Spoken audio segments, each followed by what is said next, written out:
Wall Street reassessing its outlook for Fed rate cuts this morning following Donald Trump's victory. Nomura now seeing just one Fed cut in 2025. While Charles Schwab's Liz Ann Sonders tweeting out this morning, quote, "It wouldn't surprise me if probabilities for a December cut move lower." Here to discuss that and more, we want to bring in Brad Case. He is the chief economist at Middleburg Communities. Brad, it's great to have you back here on Yahoo Finance. And I think the big question, at least in terms of Fed expectations this morning ahead of the decision that we're going to get tomorrow, is it going to take more time for the Fed to adjust policy? What do you think?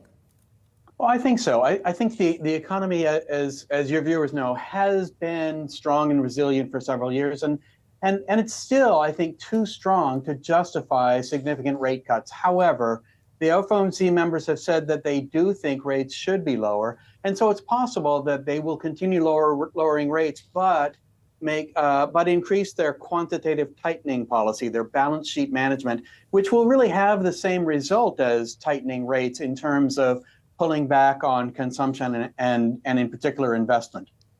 So then, Brad, does that mean that the markets could sort of do the Fed's job for them in that sense?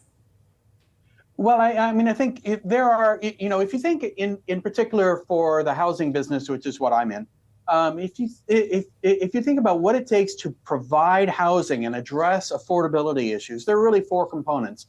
One of them is construction costs, materials costs. And there's concern that those may go up again. We may have inflation in the cost of building materials. A second component is construction labor costs, and there's concern that those could go up again. We could have inflation in labor costs, specifically for unskilled labor.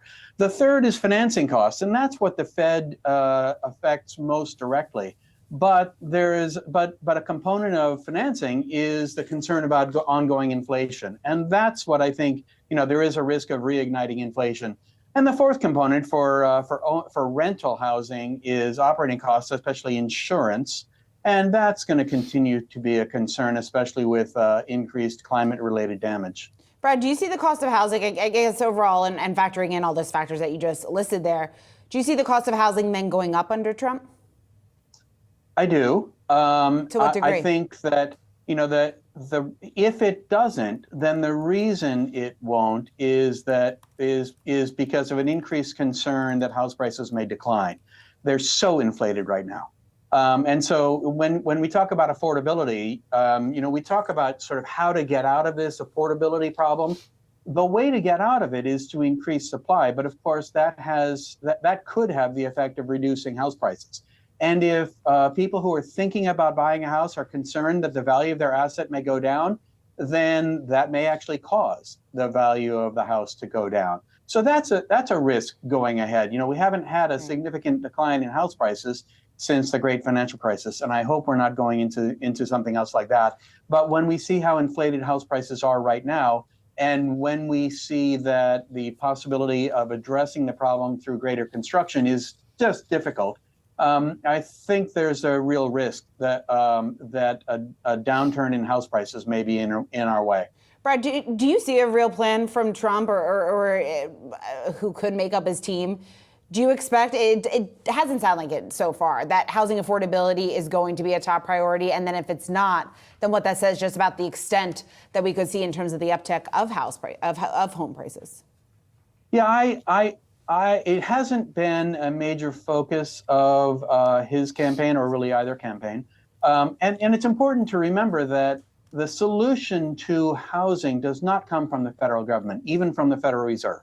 The solution to housing issues comes from state, but especially local governments. And so if we have local governments and state governments encouraging them to make more provision for the supply of housing to increase, that's really what's going to make the difference.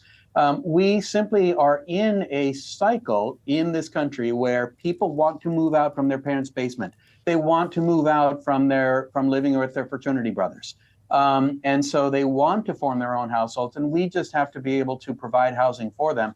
We have been in a housing shortage for about a decade now, and I don't see any sign that it will stop.